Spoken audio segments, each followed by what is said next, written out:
Praise the lord. ఈరోజు దేవుని వాక్యం. మనం ఋతు గ్రంథాన్ని చూద్దామా? అంటే మీరు మీ అత్త మామలతో ఎలా ఉంటున్నారు? నాకైతే తెలీదు, మీకు తెలుసు కదా. ఒకసారి నయోమి గ్రంథం మనం చూద్దామా?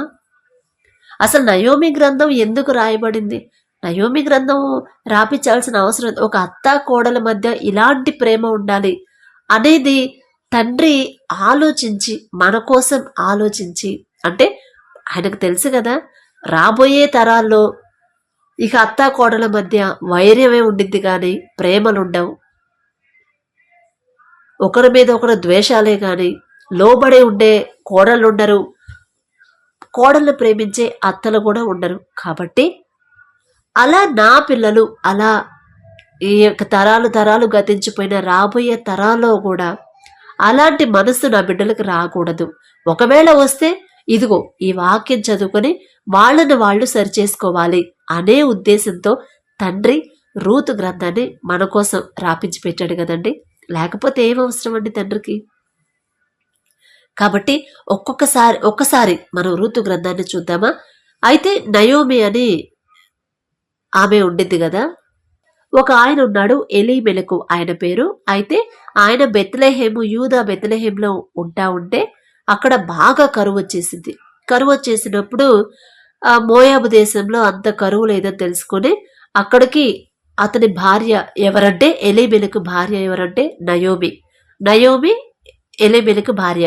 అయితే ఆయన భార్యని, ఆయన ఇద్దరు కొడుకులు ఎవరంటే మహలోను, కిల్యోను, వాళ్ళిద్దరిని తీసుకొని మోయాబు దేశానికి వచ్చారు కదండి.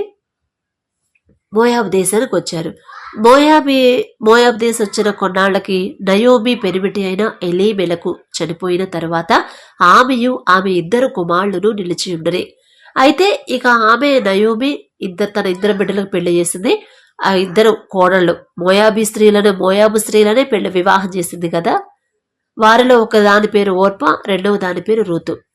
అట్లా ఉంటున్నప్పుడు ఒక 10 సంవత్సరాలు కాపురం చేశారు. 10 సంవత్సరాలు కలిసున్న తర్వాత మహలోను, కిల్యోను ఇద్దరు చనిపోయారు. భర్త చనిపోయాడు, ఇద్దరు పిల్లలు చనిపోయారు. ఇక మిగిలింది నయోమి, ఇద్దరు కోడళ్ళు. ఈ స్టోరీ మనందరికీ తెలుసు, ప్రతి ఒక్కరికి తెలుసు కదా. ఎన్నిసార్లు వినాలి సిస్టర్, ఎన్నిసార్లు చెప్తారు సిస్టర్ అని మీరు అడుగుతారేమో. అది ఎందుకనేది కూడా నేను చెప్తాను. ఎందుకంటే ఇప్పుడు వీళ్ళిద్దరూ భర్తలు లేరు, పెద్ద దిక్కు లేదు ఇంటికి. ఒక్క ఆడామె ఉంది. ఆమెకు లోబడి కోడళ్ళు లోబడాల్సిన అవసరం ఉందండి? అవసరం లేదు. ఇప్పుడు పిల్లలు భర్త ఉంటే ఉండొచ్చు, భర్తలే లేనప్పుడు ఇక వాళ్ళకేం పని అని కొంతమంది ఆలోచిస్తున్నారు కదా ఇప్పుడున్న జనరేషన్లో. ఈ తరంలో, ఆ తరంలో కూడా అలా ఆలోచన వచ్చింది. కాబట్టి అసలు నయోమి ఆమె మనసు ఒప్పుకోవచ్చు, ఎందుకంటే దేవుని వంశంలో నుంచి వచ్చిన ఆమె కాబట్టి ఆ మైండ్, ఆ ప్రేమ అనేది అలా అంత ప్రేమించింది కోడలని. అసలు ఎంత ప్రేమించింది, కొడుకులతో సమానంగా కోడలను కూడా ప్రేమించింది కదా. ఏమనితే నయోమి తన ఇద్దరు కోడళ్లను చూచి, మీరు మీ తల్లుల యొద్దకు, మీ ఇండ్లకు తిరిగి వెళ్ళండి. చనిపోయిన వారి ఎడలను, నా ఎడలను మీరు దయచూపొద్దు. యెహోవా మీ ఎడల దయచూపును. నా మీద మీరు జాలిపడొద్దమ్మా. నేనేమైనా పర్వాలేదు, నాకు బ్రతుకున్నా లేకపోయినా పర్వాలేదు, నాకు తిండున్నా లేకపోయినా పర్వాలేదు, నాకు వృద్ధాప్యం వచ్చి నేను మంచంలో పడ్డా పర్వాలేదు. మీరెళ్ళండి, మీరు సుఖంగా ఉంటే చాలు, మీరు సంతోషంగా ఉంటే చాలు. ఇక్కడుంటే నాలాగా మీరు కూడా తోడు లేకుండా, నేనంటే ముసలిదాన్ని, నా వయసు అయిపోయింది, కానీ మీరు ఎవరంలో ఉన్నారు, మీకు అలా జరగకూడదు. మీరు అలాంటి కోరికలు, ఆశలన్నీ చంపుకొని మీరు బ్రతకడం నాకు ఇష్టం లేదమ్మా. కాబట్టి మీరు వెళ్ళండి, మీ తల్లిదండ్రుల దగ్గరికి వెళ్ళిపోయి వాళ్ళు ఎవరిని చూపిస్తే మళ్ళీ పెళ్లి చేసుకోండి, తిరిగి కొత్త జీవితం, న్యూ లైఫ్ స్టార్ట్ చేయండి అని అసలు ఎంత చక్కగా ఏ అత్తైనా చెప్పిద్దండి. ఇంత చక్కగా మీ ఇంట్లోనే ఒకసారి చూసుకోండి. మా అత్త ఎప్పుడన్నా చెప్పిందా? ఏమా ఉండిద్ది, ఎందుకు ఒక్క మాట నాకల్లే మాట్లాడదు, ఒక్క మాట ప్రేమగా మాట్లాడదు అనుకుంటున్నారా?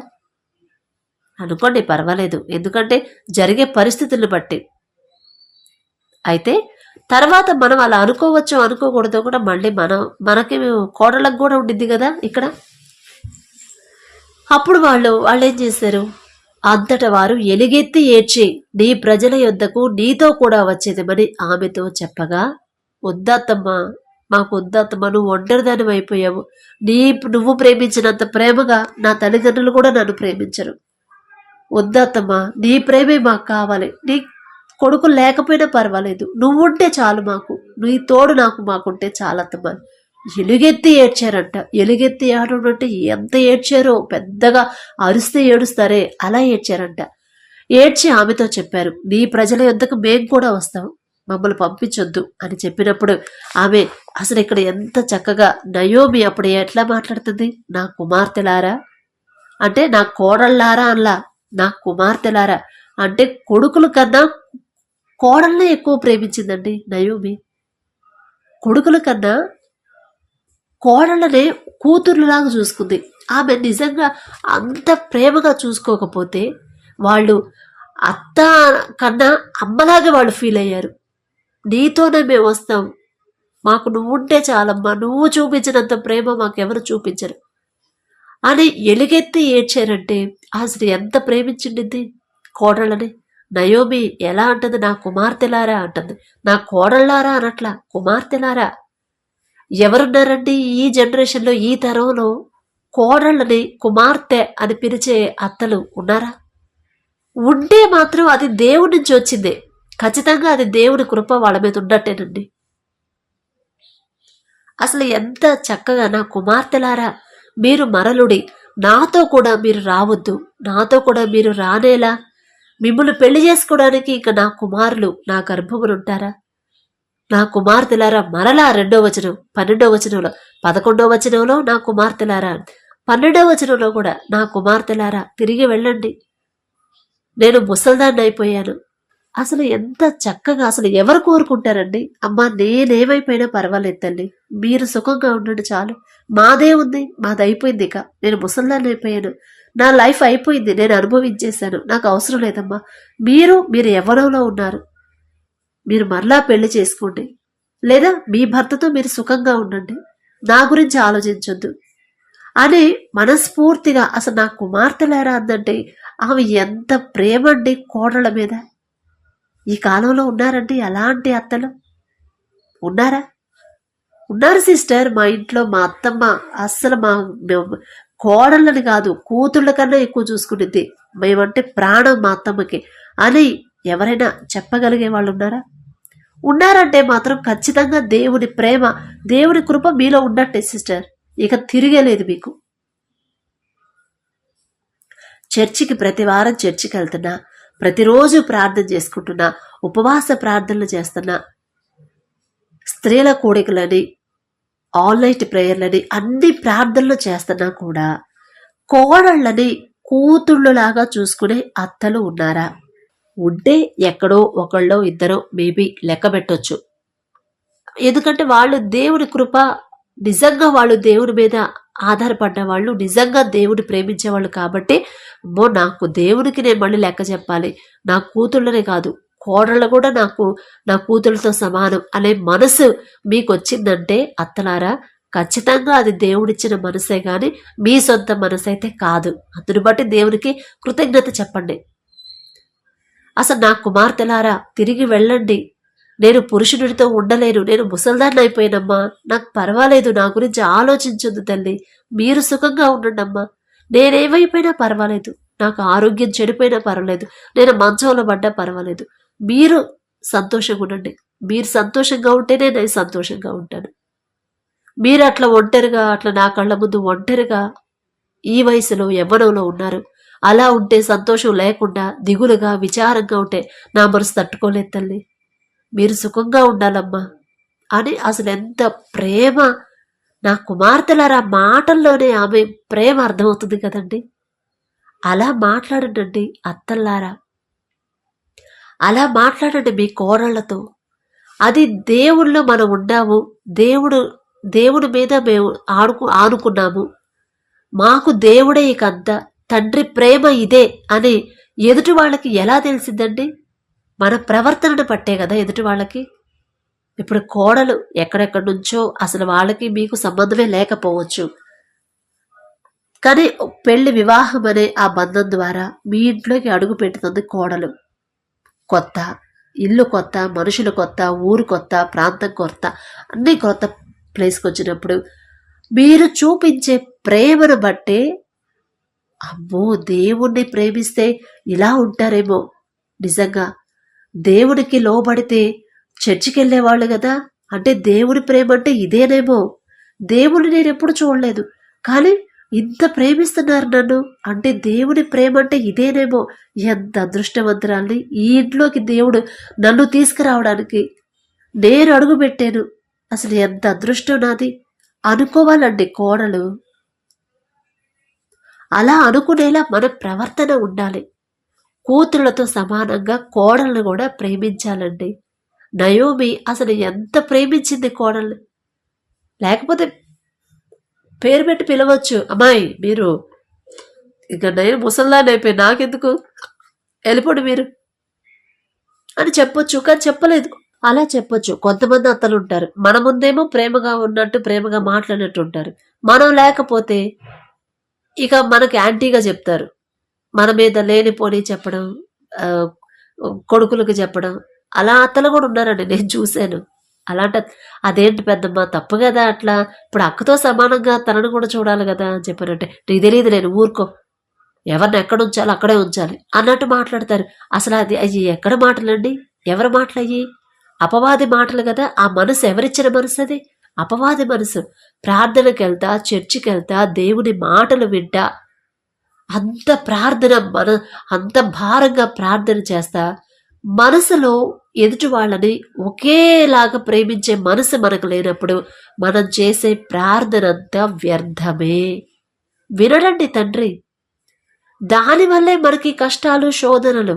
నాకు తెలిసిన మా బంధువుల్లో ఒక ఫ్యామిలీ ఉంది, అందరూ చక్కగా అందరూ చర్చికి వెళ్తారు ప్రతి వారం. ఆ టైం పలానా టైం అంటే చర్చిలోనే ఉంటారు. ఇక ఏదన్నా వేరే కారణం, ఏదన్నా పెద్ద కారణం అయితేనే చర్చికి వెళ్ళరు. ఒకళ్ళు వెళ్ళరు, మిగతా వాళ్ళందరూ వెళ్తారు. ఏ పని చేసినా ప్రార్థనతోనే, ఏ పని చేసినా ప్రార్థనతోనే. కానీ అత్త కోడళ్ళకి పడదండి, పడదు. మళ్ళీ ఆమె వయసు అత్త చాలా భయభక్తురాలు. అంత పరిశుద్ధంగా జీవించాలి అనుకునే వాళ్ళు ఇలాంటి ఈ చిన్న చిన్న విషయాల్లో పడిపోతారండి. అందుకే అసలు ఎంత ఘోరమైన ప్రమాదం జరిగిందంటే, వాళ్ళకి ఎంత పెద్ద శోధన వచ్చిందంటే, అత్త కోడళ్ళు. ఇప్పుడు ఆమె ఒక అత్త ఒక మాట అంటే కోడలు తగ్గాలి, కోడలు ఒక మాట అందనుకోండి, అసలు అనకూడదు పెద్దవాళ్ళు కాబట్టి, సరే నువ్వు తగ్గించుకున్నావు అనుకో, అరే నాదే తప్పు కదా, ఈ నాకన్నా వయసులో పెద్ద అత్త, అమ్మ తర్వాత అమ్మంత ఆమె, నేనేది గమక్కన అనేసాను అనే ఆ పశ్చాత్తాపం మనసులో కలిగిద్ది కోడలికి. అలా కాదండి, ఆ ఇంట్లో చర్చికి వెళ్ళి వస్తారు, ఇద్దరు వాదన. ఇప్పుడు మా ఇంటి పక్కన కూడా, అమ్మ వాళ్ళ ఇంటి పక్కన కూడా అంతే, అత్త కోడళ్ళకి పడదు. మన చర్చికి వెళ్ళి వస్తారు, ఆదివారం వచ్చిందంటే చక్కగా లేచి ముందు హడావిడి ఫాస్ట్గా రెడీ అయిపోయి ఫస్ట్ చర్చికి వెళ్తారు. మళ్ళీ చర్చి అయిపోయి ఇంటికి రాగానే గొడవ. అసలు దేవుడు తండ్రి మెచ్చే జీవితాలండి మన మాటలు, మన ప్రవర్తన. తండ్రికి ఎలా ఉంటుంది? అరే ఇప్పుడే చర్చికి వచ్చారు, నా దగ్గరకు వచ్చారు, నా సన్నిధికి వచ్చారు, నాతో మాట్లాడారు, నేను మాట్లాడే మాటలు శ్రద్ధగా విన్నారు, కన్నీటితో ప్రార్థన చేశారు, మరలా ఏంది బయటికి వెళ్ళి? అసలు ఎక్కడ తగ్గింపు ఎక్కడుంది? ఒకరి ఎడల ఒకరికి ప్రేమ ఎక్కడుంది అని అనుకోడండి మన తండ్రి. ప్రతి ఒక్క విషయం, ప్రతి చిన్న విషయం కూడా అబ్జర్వ్ చేస్తాడు. కాబట్టే ఆయన అబ్జర్వేషన్లో మనం ఉన్నామని మనం తెలుసుకోవాలి. అందుకే మనకి గ్రంథాన్ని రాపించాడు. ప్రతి సంవత్సరం చదివి వదిలేసేయడం కాదండి, చదివిన తర్వాత మనం ఎలా మార్పు చెందాలి, మన ప్రవర్తన. ఒకవేళ ఇప్పుడు ఈ రూతు గ్రంథంలో అత్త కోడలు ఎలా ఉన్నారో మనం కూడా అలా ఉన్నామా లేదా? ఒకవేళ లేకపోతే మనల్ని మనం మార్చుకోవడానికే ఈ దేవుని వాక్యాలు అనేవి మనకి వచ్చేలా తండ్రి మన చేతికి వచ్చేలా చేసింది. అంతేగాని తండ్రికి ఏం పని లేకపోతే ఇక వేరే ఉద్దేశంతో కాదండి. ఇలా అత్త కోడళ్ళంటే ఇలా ఉండాలి అని వాళ్ళని మాదిరి చేసుకుని మనం జీవించడానికే ఈ గ్రంథాలు పెట్టాడు. కానీ ఏదో చదివి మొక్కుసూటిగా చదివేసి ఏదో పుస్తకం చదివేసినట్టు చదివేసి నేను బైబిల్ మొత్తం చదివేశాను అని చెప్పుకోవడానికి గొప్పలకు పోవడానికి కాదండి. బైబిల్ మొత్తం చదివినా, ఒక్క లైన్ చదివినా ఆ ప్రకారంగా మనం నడుచుకుంటున్నామా లేదా అనే దానికోసమే ఇవి పెట్టింది. దేవుని మాటలు ఇవన్నీ రాపిచ్చింది అందుకే. అసలు నా కుమార్తెలారా, నా గురించి మీరు ఆలోచించొద్దమ్మా, మీరు వెళ్ళండి. మీరు యవ్వనంలో ఉన్నారు, మీకు మీరు అంత దుఃఖంలో సుఖాన్ని, సంతోషాన్ని వదిలేసుకుని నా కోసం మీరు దుఃఖించడం, నా కోసం బాధపడడం నాకు ఇష్టం లేదు తల్లి. అది కరెక్ట్ కాదు. మీరు వెళ్ళండి. మీకు మంచి వయసు ఉంది, మీకు మంచి ఫ్యూచర్ ఉంది, మంచి భవిష్యత్తు ఉంది. మీరు వెళ్ళండి. నాకు తోడై ఉన్న దేవుడు మీకు కూడా తోడుంటాడు అంత ధైర్యంగా చెప్తుంది. మీరు బాధపడతా వెళ్ళకండి, సంతోషంగా వెళ్ళండి. ఎందుకంటే దేవుడి మహా కాపుదల మీకు కూడా ఉండిద్దమ్మా తోడుగా. నా కోసం మీరు ఆలోచించొద్దు అమ్మా, మీరు వెళ్ళండి తల్లి. మీరు వెళ్ళి మళ్ళీ మీరు మీ అమ్మోళ్ళు చూపించిన సంబంధం పెళ్లి చేసుకుని పిల్లా పాపలను కానీ సంతోషంగా ఉంటే అదే నాకు చాలు తల్లి అని ఒక అత్త ఇలా ఆలోచించాలనే ఈ మాట తండ్రి రాపిచ్చాడు కదా. ఒక్కసారి జాగ్రత్తగా మీరు మనం చదివే ప్రతి మాట మన లైఫ్లో మనం ఎలా స్వీకరిస్తున్నాం, ఆ మాట ప్రకారం మనం నడుచుకుంటున్నామా లేదా అనేది మీరు ఆలోచిస్తున్నారా? ఆలోచించండి. ఒక అత్త ఎలా ఉండాలో బైబిల్లో రాపిచ్చాడు, ఒక కోడలు ఎలా ఉండాలో బైబిల్లో రాపిచ్చాడు తండ్రి. ఎందుకంటే ఆయనకు తెలుసు రాబోయే తరాల్లో ఇలాంటి వాళ్ళు ఉండబోతున్నారు, ఇలాంటి మనస్తత్వాలు రాబోతున్నాయి, అలా ఉండకూడదు నా బిడ్డలు, ఇలా ఉండాలి అని మనం చదువుకొని ఆ ప్రకారంగా మనను మార్చుకుంటామనే రాపిచ్చాడు తండ్రి. ఒక అత్త ఎలా ఉండాలి, కోడల్ని కూతురుగా ప్రేమించే మనసు ఉండాలి. మనం చర్చికి వెళ్ళొచ్చాము, దేవుడికి లెక్క చెప్పాలి. రేపు అడుగుతాడు, నువ్వు చర్చికి నా మందిరానికి వెళ్ళొస్తున్నావు, వాక్యం చదువుతున్నావు, పొద్దుగూకులు ప్రార్థన చేస్తున్నావు, మరి నీ కోడలతో నీకు సమాధానం లేదు ఎందుకు? నీ ప్రవర్తన ఎందుకు అలా దురుసుగా ప్రవర్తిస్తున్నావు? ఏ నీ కూతురే కూతురా? ఎదుటి వాళ్ళ కూతురు నీ కూతురు కాదా? ఎందుకు? నీ ఇంట్లో జీవితాంతం ఉండాల్సింది నీ ఇంట్లోనే కదా. మరి నువ్వంత మనస్ఫూర్తిగా ఎందుకు ప్రేమించలేకపోయావు? ఆ మనసు నీకెందుకు రాలేదు? అన్ని సంవత్సరాల నుంచి నువ్వు ప్రార్థనకి వెళ్తున్నా అలాంటి మనసు నీకెందుకు రాలేదు? ఆ విషయంలో ఎందుకు తప్పిపోయావు అని అడుగుతాడు. నువ్వు తప్పిపోకూడదని నేను బైబిల్లో వాక్యంలో రాపిచ్చాను నేను. అయినా సరే చదివి కూడా నువ్వెందుకు ఆ ప్రకారంగా నడుచుకోలేదు అని తండ్రి అడిగితే మనం ఏ సమాధానం చెప్తారండి? కాబట్టి అలా ఎవరన్నా ఈ మాటలు వింటున్నా మీరెవరైనా మీ కోడళ్ళ విషయంలో అలా ఉంటే మనసు మార్చుకోనండి. అందుకే వాక్యాలు ఉంది, మనం ప్రవర్తన అంతా జాగ్రత్తగా ఉండాలనే ప్రతి విషయం కూడా తండ్రి అబ్జర్వేషన్లో ఉన్నాం మనం. కాబట్టి ఒకవేళ ఇప్పుడు ఎవరన్నా దురుసుగా ప్రవర్తిస్తే, అరే పెద్దదాన్ని నేనే ఇట్లా ప్రవర్తిస్తే, నయోమి అసలు ఆమె ఎంత సాత్వికం, ఎంత ప్రేమించింది కోడల్ని, మరి నేనెందుకు ప్రేమించలేకపోతున్నాను? తప్పు కదా, నేను చర్చికి వెళ్ళేదాన్ని కదా, అలా నన్ను చూసి వాళ్ళు మారాలి కదా అని ఒక్కసారి ఆలోచించుకోండి. ఇలా ఆలోచించుకోకుండా నాకు ఇష్టం వచ్చినట్టు ఉంటాను, ఆ విషయంలో మాత్రం నేను కాంప్రమైజ్ అవ్వను అనుకున్నారంటే మాత్రం మీరు చేసే ప్రార్థన విన్నపాలు అన్నీ వ్యర్థమైపోతాయండి. ఇది మాత్రం గ్యారంటీ. ఆ ఇంట్లో నాకు తెలిసిన బంధువుల ఇంట్లో అదే జరిగింది.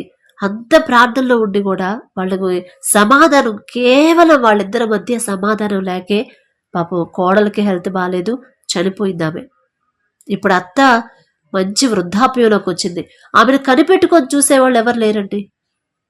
మళ్ళీ ఆస్తుంది, కోట్ల ఆస్తుంది, 5 ఎకరాల పొలం ఉంది, కానీ చూసేవాళ్ళు లేరు.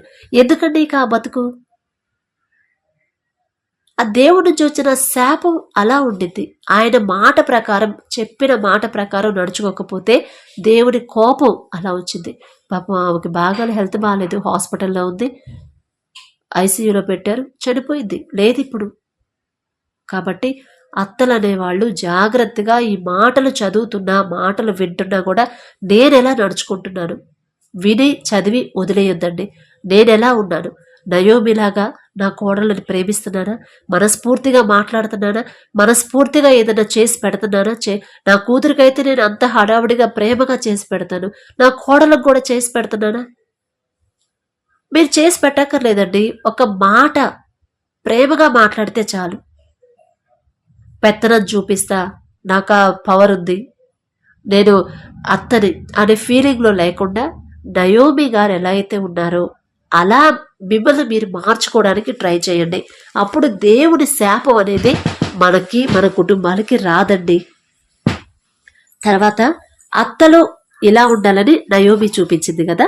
తర్వాత కోడలు ఎలా ఉండాలనేది నెక్స్ట్ మనం చెప్తాం కదా. తర్వాత నయోమి అట్లా చెప్పినప్పుడు, నా కుమార్తెలారా వద్దమ్మా, నేను పడ్డాను, నా దుఃఖంలో నాకు వచ్చిన శ్రమలో మీరు కూడా శ్రమ పడొద్దు, మీరు వెళ్ళిపోండి, మీరు జాగ్రత్తగా సంతోషంగా ఉంటే, పిల్లా పాపలతో మీరుంటే మీ సంతోషం నాకు చాలు అని మనస్ఫూర్తిగా అంది కాబట్టే వాళ్ళు ఏడ్చారు. లేకపోతే పైపైన అన్నట్టయితే ఏడ్చేవాళ్ళు కాదు, చెప్పగానే వెళ్ళిపోయేవాళ్ళు. సరే అత్తమ్మ ఎప్పుడెప్పుడే మాట అంటావని ఎదురు చూస్తానో అనుకునేవాళ్ళు.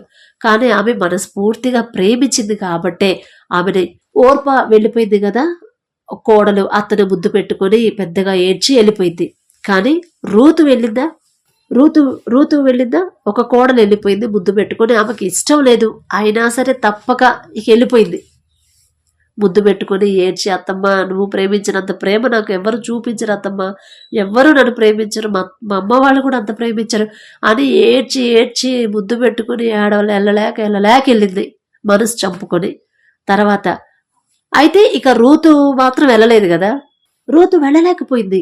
అంటే ఇక ఆ మనసు, అంటే ఒక కోడలు అత్త ఎడల ఎలా ఉండాలనేది రూతును చూసి మనం నేర్చుకోవచ్చు కదా. అత్త ఎలా ఉండాలనేది నయోమి గారిని చూసి నేర్చుకోవాలి. రూతు కోడలు ఎలా ఉండాలి అత్త మామల దగ్గర అనేది రూతు చూసి మనం నేర్చుకోవచ్చు కదా. అయితే ఆమె చెప్తుంది, రూతు అమ్మ నువ్వు కూడా వెళ్ళు తల్లి, అమ్మా నువ్వు కూడా వెళ్ళమ్మా, నీ తోటి కోడలు వెళ్ళిపోయింది కదా, నువ్వు కూడా వెళ్ళమ్మా, వెళ్ళిపోయి నువ్వు సుఖంగా ఉండు తల్లి, మీ అమ్మ నాన్న మళ్ళీ పెళ్లి చేస్తారు, చక్కగా పెళ్లి చేసుకో, పిల్లలను గాను వాళ్ళతో సంతోషంగా ఉండమ్మా, నీ జీవితం ఇద్దరితో ఆగిపోకూడదు తల్లి, వెళ్ళు మా అమ్మ కదా, మా తల్లి కదా, వెళ్ళమని బతివలాడుండొచ్చు. ఈ మాటలు లేవుగానే జనరల్గా మనం మాట్లాడినప్పుడు మా అమ్మ కదా, నా మాట ఇది తల్లి, నువ్వు వెళ్ళమ్మా, నువ్వు సంతోషంగా ఉండాలి తల్లి, మా అమ్మ కదా అని చెప్పుండొచ్చు కదా. అయినా సరే వెళ్ళలేదండి, అంత బ్రతిమలాడినా కూడా వెళ్ళలేదు. అందుకు రూతు నా వెంబడి రావద్దనియు, నన్ను విడిచిపెట్టమనియు, నన్ను బ్రతిమాలుకొనుదంటే బ్రతిమాలాడిందంటారు నయోమి. వెళ్ళమ్మా, మా అమ్మ కదా, మా తల్లి కదా, నా మాటను, మా అమ్మ కదా, నా కూతురు ఒక తల్లి చెప్తుందని అనుకుని నా మాటినమ్మ అని బ్రతిమలాడిందంట. నన్ను బ్రతిమలాడొద్దు అత్త, నీవు వెళ్ళి చోటికే నేను వచ్చేదను, నీవు నివసించు చోటనే నేను నివసించేదను, నీ జనమే నా జనము, నీ దేవుడే నా దేవుడు, నీవు మృతి పొందు చోటను నేను మృతి పొందుతాను, అక్కడనే పాతి పెట్టబడతాను, మరణము తప్ప మరి ఏది కూడా నన్ను ప్రత్యేకించిన ఎడల యెహోవా నాకు ఎంత కీడైనా చేయును కాక. ఒకవేళ నిన్ను విడిచి వెళ్ళిపోతే, ఏ విషయంలోనైనా వెళ్ళిపోతే, ఒక్క మరణం తప్ప వేరే విషయాల్లో నీ నుండి నేను దూరం అయిపోతే, అప్పుడు నువ్వు నమ్మిన ఆ యెహోవా నుంచే నాకు కీడొచ్చింది అని. అసలు ఎంత ప్రేమ అండి అత్త అంటే అంతే ప్రేమ నయోమి ప్రేమించింది. ఏదైనా ఏ విషయంలోనైనానండి, ఎంత శత్రువైనా ఒక్క మాట ప్రేమగా మాట్లాడితే ఇక కోపం అనేది ఉండదండి. నాకైతే ఉండదు. నన్ను ఎన్ని తిట్టినా, నా గురించి ఎంత ద్వేషించినా, ఎన్ని మాటలు చెప్పి ఎంత బాధ పెట్టినా, ప్రేమగా ఒక్క మాట అమ్మా కొంచెం అది అమ్మా అంటే చాలు, కరిగిపోతాను. ఇక నన్ను అన్న మాటలు గుర్తురావు. అమ్మ కొంచెం అదిగో అక్కడ అది ఉంది కానీ నేను రాలేకపోతున్నా, కొంచెం అది ఇవ్వమ్మా అంటే వెళ్ళిపోతాను, ఇచ్చేస్తాను. నేను ఎందుకు ఇవ్వాలి, అని మాట్లాడినావు నన్ను పోయి తెచ్చుకోరాదా? అలాంటి మనసు తండ్రి ఇవ్వలేదండి నిజంగా. అలాగే అసలు నయోమి ఎంత ప్రేమించిందో అంతకన్నా అంతే ప్రేమ రూతు కూడా చూపించింది కదా. అత్తమ్మ ప్లీజ్ నాకు అలా చెప్పొద్దు అత్తమ్మ, నాకు ఏమీ అవసరం లేదు, నాకు పెళ్ళొద్దు, పిల్లలొద్దు, నా తల్లిదండ్రులు వద్దు, నువ్వు ప్రేమించినంతగా వాళ్ళు ఎవ్వరూ నన్ను ప్రేమించరు, నాకు వద్దు అత్తమ్మ, నువ్వుంటే నాకు చాలా అత్తమ్మ, నువ్వెక్కడికి వెళ్తావో నేను అక్కడికే వస్తా, నువ్వేం తింటావో అదే తింటాను, నువ్వు గజ్జనీళ్ళు తాగుతావు అదే నేను తాగుతాను, నువ్వెక్కడ నివసిస్తే అక్కడ నేను నివసిస్తాను, నువ్వెవరిని ప్రేమిస్తావో వాళ్లే నా ప్రజలు, నీ జనమే నా జనం, నువ్వు ఎవరిని పూజిస్తావో వాళ్ళని నేను పూజిస్తాను, నీవు ఎక్కడైతే చచ్చిపోయి పాతి పెట్టబడతావో అక్కడే నేను కూడా అక్కడే నేను పాతి పెట్టబడాలి. మరణము తప్ప మరి ఏది కూడా నన్ను విడదీయకూడదు అత్తమ్మ అని ఎంత ప్రేమిస్తే ఆ మాట వచ్చిందండి. అసలు ఏ కోడలు నోటి నుండైనా ఈ మాట వచ్చిందా? నాకు కూడా రాదండి ఒక్కోసారి. ఎందుకంటే మా అత్తమ్మకి నాకు కూడా సేమ్ ఇదే వైరం ఉండింది. ఎంత లోబడ్డా కూడా పార్షియాలిటీ చూపించింది. చాలా బాధేసింది. ఎందుకంటే ఇప్పుడు మనమేమనుకుంటాం, కోడలు రూతులాగా మా అత్తను నేను ప్రేమించాలి, రూతులాగే నేను నడుచుకోవాలి, రూతులాగా నేను లోబడాలి, రూతు ఎలాగైతే అత్తని విడిచి వెళ్లకుండా ఆమె జనమే నా జనం, మరణం తప్ప నన్ను ఇక ఏది మనిద్దరిని విడదీయకూడదు అత్తమ్మ అని చెప్పిందో అలా నేను నడుచుకోవాలి అన్నదే నా తండ్రి ఆ మనసు ఇచ్చాడు. కానీ ఎందుకంటే ఏదో దేవుని జాలి దయ నా మీద ఉండబట్టి ఆయన ప్రేమ అంటే ఏదో తెలుసుకునేలా ఆయన మాటల ప్రకారం వాక్యం చొప్పున నడుచుకునే మనసు నాకు ఇచ్చాడులే. మా అత్తమ్మ అంత దేవుని మీద అంత ఆధారపడేది కాదులే, కానీ కాస్త భయం అయితే ఉంది. అలానే మాటకు మాట చెప్పను, ఎందుకంటే తండ్రికి అది విరోధం. ఎప్పుడన్నా ఒక మాట గబక్కన మరీ ఇక అది ఒక విషయాన్ని పట్టుకుని లాగుతా ఒక పక్క గొడవలు అవుతున్నా అదే పట్టుకుంటే ఒక్కటే ఒక మాట మాట్లాడతాను, సైలెంట్ అయిపోయింది. ఇక అది కూడా బాధపట్టేలా అన్ను. మళ్ళీ కాసేపు ఒక 5 నిమిషాలు అవ్వగానే మళ్ళీ వెళ్ళి మామూలుగానే మాట్లాడతా. అది తండ్రి ఇచ్చిన మనసు అండి. అది దేవుని భయం అనేది ఎలా ఉండాలండి. ఒక్క మరణం తప్ప అత్తమ్మ నిన్ను నన్ను ఏది విడతీయకూడదు, ప్లీజ్ అత్తమ్మ నన్ను బతిమలాడొద్దు అత్తమ్మ అని ఎంత ఏడ్చి ఉండిద్దో కదండి. నిన్ను వదిలిపెట్టి నేను వెళ్ళను అత్తమ్మ, ప్లీజ్ నన్ను వెళ్ళమని చెప్పొద్దు అత్తమ్మ, కాళ్ళ మీద పడి ఉండిద్ది, కాళ్ళు పట్టుకొని వదిలిండదు కదా. అంటే అత్తమ్మ నయోమి కూడా అంతగా బతిమలాడింది. ఆమె కన్నా ఎక్కువ బతిమలాడుతుంది రూతు. ఇక ఆ ప్రేమకి ఆమె కరిగిపోయిందండి. అంటే మన మాటల్లోనే మనం మాట్లాడే మాటలను బట్టే ఎదుటి వాళ్ళు కరిగిపోతారండి. ఇది కోడళ్ళకి చెప్తున్నాను. అత్తలు ఎలా ఉండాలో నయోమి గురించి చెప్పాను కదా, కోడలు ఎలా ఉండాలనేది రూతును చూసి మనం నేర్చుకోవాలి. పెళ్ళైంది, మన కొత్త ఇల్లు, కొత్త ఊరు, కొత్త చుట్టూ ఉన్న వాళ్ళు కొత్త ప్లేస్, కొత్త వాళ్ళందరూ. కానీ తప్పదు, దేవుడు జతపరిచినప్పుడు ఇక వాళ్ళోళ్ళే మనోళ్ళు కదా.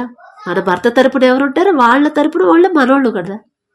మన అమ్మా నాన్న ఒకవైపు, వీళ్ళు అంతకన్నా ఎక్కువ అవ్వాలి కదా. అలా అవుతున్నారా మీకు? మీ మనసు అలాగే ఉందా? కోడళ్ళు ఒక్కసారి ఆలోచించుకోండి. మీకున్నంత అనుభవం నాకు లేకపోవచ్చు, మీకున్నంత భక్తి నాకు లేదండి, కానీ దేవుడి కృపను బట్టి ఈ మాటలు చెప్పాలనిపించింది. ఎందుకంటే ప్రేరణ ఇచ్చాడు తండ్రి. ఒకవేళ ఈ మాటలు వింటున్న మీలో ఇలా లేరేమో అత్త కోడళ్ళు, ఒక్కసారి చూసుకోండి. కోడలు అనే ఆమె ఈ మాటలు వింటే ఒక్కసారి మిమ్మల్ని మీరు పరిశీలించుకోండి. అత్త మామలకి నేను నయోమి రూతు ఎలాగైతే లోబడిందో అలాగే నేను లోబడుతున్నానా?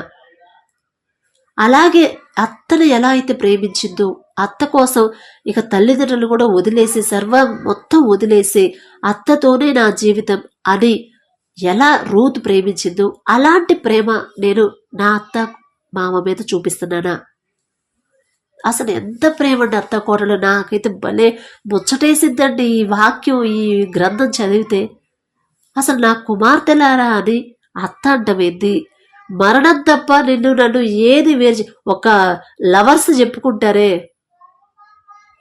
మరణం తప్ప నిన్ను నన్ను ఏది విడదీయొద్దని, అలా అసలు అత్తకి కోడలు చెప్పడం అసలు ఎక్కడన్నా చూసామండి మనం? ఎక్కడో ఒకళ్ళు.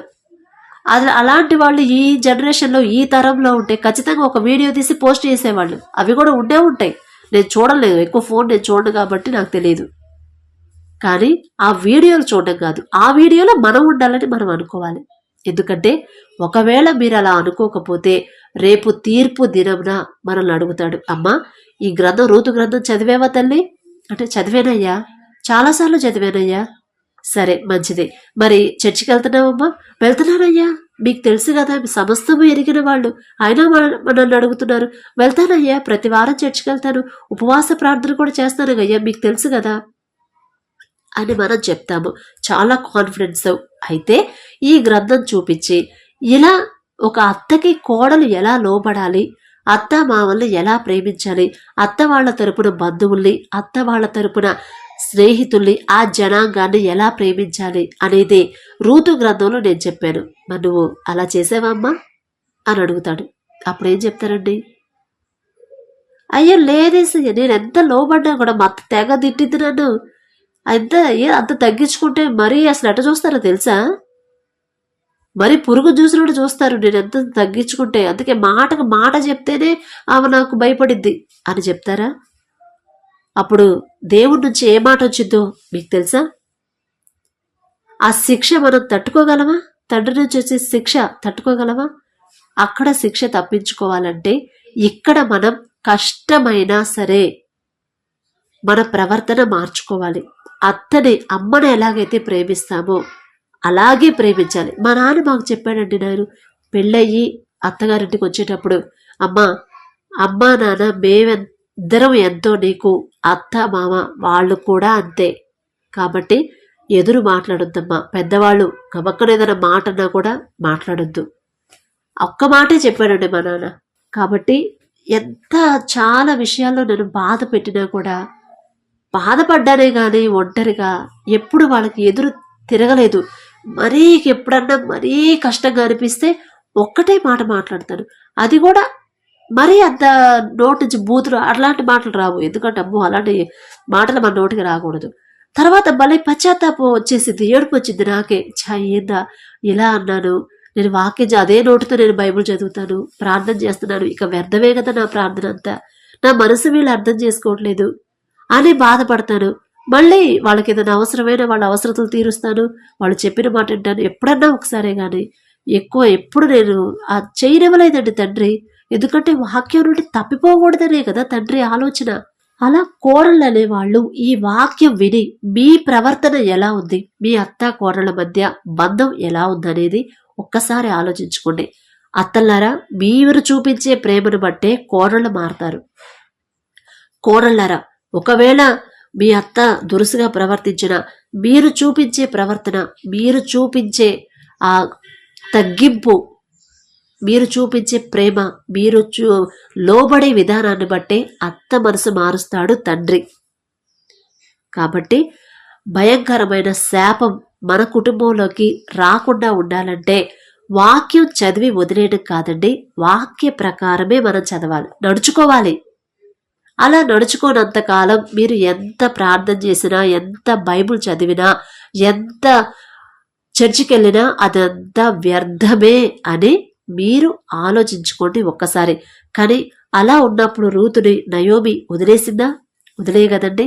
నా తల్లి, నా బిడ్డ, నన్ను అందరూ వదిలేసి వెళ్ళిపోయినా నా తల్లి నేను వెళ్ళమన్నా కూడా వెళ్ళకుండా నా కాళ్ళు పట్టుకొని బతిలాడుతుంది. ఎంత ప్రేమించింది నా తల్లి. అలాంటి నా బిడ్డ ఒంటరిగా ఉండడం నాకు ఇష్టం లేదని మరలా ఆమె బోయస్కి ఇచ్చి పెళ్లి చేసింది కదా. బోయస్కి ఇచ్చి పెళ్లి చేసిన తర్వాత అప్పుడు ఆమె హాయిగా ఉండుంటుందండి, అప్పుడు ప్రశాంతంగా ఉండుంటుంది అత్త. ఎందుకంటే అంత చిన్న వయసులో నా కోసం తన జీవితాన్ని త్యాగం చేయడం నాకు ఇష్టం లేదు. నా తల్లి నా కళ్ళ ముందు అట్లా ఉండకూడదు, నేనున్న పరిస్థితిలో నా బిడ్డ ఉండకూడదు అంటే కోడళ్ళను కూడా కూతురులా చూసింది కాబట్టి తనకే ఒక జీవితం కావాలి, అది కూడా మంచి జీవితం రావాలని దేవుడికి మొరపెట్టింది. దేవుడే అప్పుడు మంచి జీవితాన్ని అక్కడి నుంచి, ఆ వంశంలో నుంచే యేసుక్రీస్తు వారు వచ్చారు కదా. అలాంటి మన వంశంలో నుంచి మన జనరేషన్ నుంచి మంచి వంశాలు వెళ్ళాలంటే వాక్య ప్రకారం నడుచుకోవాలండి. ఒక్కసారి ఆలోచించుకోండి, మీరు ఎలా ఉన్నారు, మీ అత్త విషయంలో కోడలు ఎలా ఉన్నారు, కోడల విషయంలో అత్త ఎలా ఉంది. ఎంత ప్రార్థన చేసినా అది వ్యర్థమే, ఎంత కన్నీరు కార్చినా అది వ్యర్థమే. నీ ప్రేమ, కోడలతో ప్రేమగా మాట్లాడకపోతే నీ ప్రార్థన అంతా వ్యర్థమే. అత్తకి నువ్వు లోబడి ఉండకుండా అత్తని నీ తల్లిదండ్రులు ఎలాగైతే ప్రేమిస్తున్నారో అలాంటి అంతకన్నా ఎక్కువగా అత్తమామలు ప్రేమించకపోతే ఆ ప్రార్థన అంతా వ్యర్థమే. ఒకవేళ మీరు లోబడినా కూడా వాళ్ళు అలాగే ఉంటే దేవుడు చూసుకుంటాడు.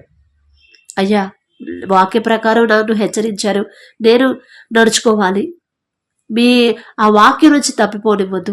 నేను లోబడే మనసు నాకు ఇవ్వండి. నాకైతే లేదయ్యా, నాకైతే రాదు, నా అంతట నాకు రాదు, కానీ మీరిస్తే వచ్చిందయ్యా అని దేవుణ్ణి అడిగి, ఇప్పుడే ఈ క్షణమే ఈ మాటలు వింటున్న మీరు దేవుణ్ణి అడిగి అలా నడుచుకోవాలని, దేవుని కృపను బట్టి ఈ మాటలు నా సొంత మాటలు కాదండి, మీకన్నా భక్తి పర్రాలను కూడా కాదు. ఒక్కసారి మిమ్మల్ని మీరు చూసుకోండి, సరి చూసుకోండి. నేను ఎలా ఉన్నాను? నయోమిలాగా అత్తలున్నారా? రూతులాగా కోడలున్నారా? ఒక్కసారి ఆలోచించుకొని ఆ ప్రకారం మార్చుకొని నడిస్తేనే దేవుని కాపుదల, దేవుని ఆశీర్వాదం మనకు వచ్చింది. వాళ్ళని ఎంతగా ఆశీర్వదించాడు. ఆ వంశం నుంచే యేసుక్రీస్తు వారు వచ్చారంటే మాటలా? అలాంటి ధన్యత మనకు రావాలంటే అలా ఉన్నారో లేదో ఒకసారి మిమ్మల్ని మీరు చెక్ చేసుకోండి చాలు.